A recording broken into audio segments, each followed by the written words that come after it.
Morning all. Slept pretty well last night. Mosquitoes are pretty annoying, but not too bad. I think the plan for today is to at least get the structure of the platform built up, and I'll set a bunch of traps as well to do some passive hunting. Yeah,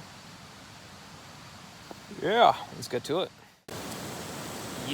So out here setting up some set lines for eels, or maybe if the turtle's gonna take it. Yeah, feeling pretty hungry, so it'd be good to actually catch one. So what they look like, half a dummy thick worm, and hopefully it does well. Yeah, so I'll just show you what I'm actually looking for when I'm about to set some snares. So I'm just looking for any signs of animal activity like this. So something's had a bit of a dig here, maybe looking for some roots or some buried nuts or something like that.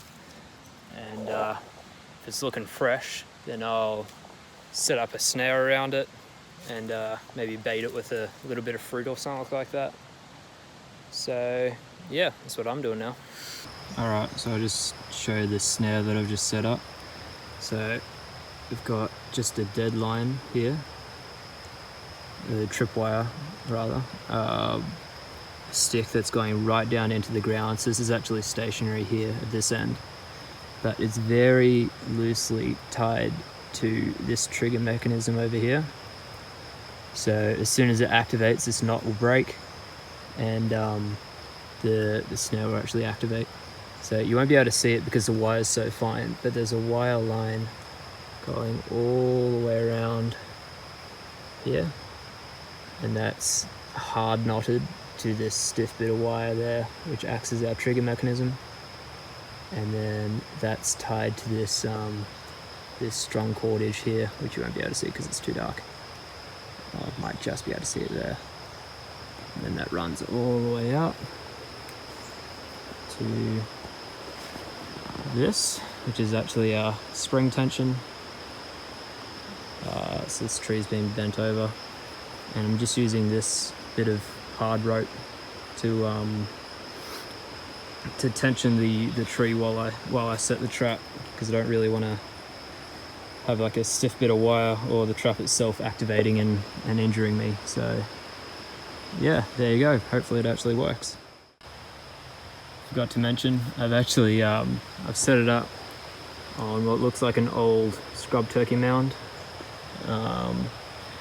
Turkey's obviously cleared off, but there's plenty of fresh dig sites around, and this trap has actually been baited with a small nut that I know that wallabies and stuff eat.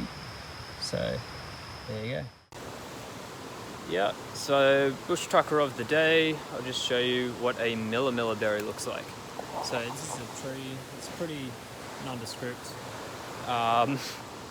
but this is what the berries look like. They're sort of longish, angular, got some speckles on them,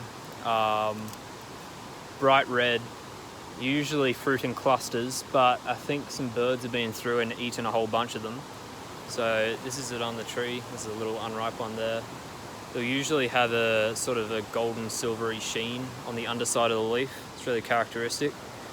Yeah, nice little sugar boost. Tastes a bit like a lily pilly, kind of like a Granny Smith apple.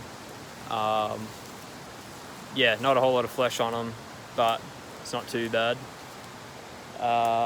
If you do see fruit in the wild and you're not sure if it's edible or not, there's a small test that you can do. It's not foolproof, obviously, but gives a good indication whether it's edible or not. So you'll break the fruit open, put the juice on your lip, wait a few minutes. If it's not hurting or blistering or anything, put a bit of the juice on your tongue. If it doesn't taste acrid, or your tongue doesn't swell up after a few minutes, or it's not blistering, then have a go eating one of them. Wait sort of 10 to 20 minutes, and if you don't feel any bad reaction, then better than not chance that it's actually edible. So yeah, I've had to do that once already on this trip.